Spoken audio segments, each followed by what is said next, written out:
Hi Dhanvi. Hi బావా. Morning నుంచి నువ్వు ఏమేమి చేస్తావు ధన్వి? హ?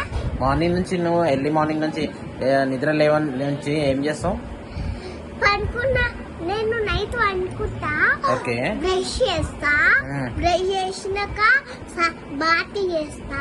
ఓకే. బాత్ చేసినాక స్కూల్ కి వెళ్ళి టిఫిన్ తిని తర్వాత క్లాస్ కి వెళ్ళి పడుకుని హ్యాండ్ వాష్ చేసుకుని ఇంకేమో ఫుడ్ తిని కిందికి వెళ్ళి స్నాక్స్ తిని లంచ్ అయిపోయిన తర్వాత ఆంటీ నేను ఇంటికి వెళ్ళినాక అదేంటి అన్నం తిని ఆడుకుంటా మిల్క్ తాగి తాతేమో అదేంటి పాపా పడుకుంటావు. ఇంకా పాపా నేను అనుకుంటాను. ఇంకా థ్యాంక్ యూ ఫ్రెండ్.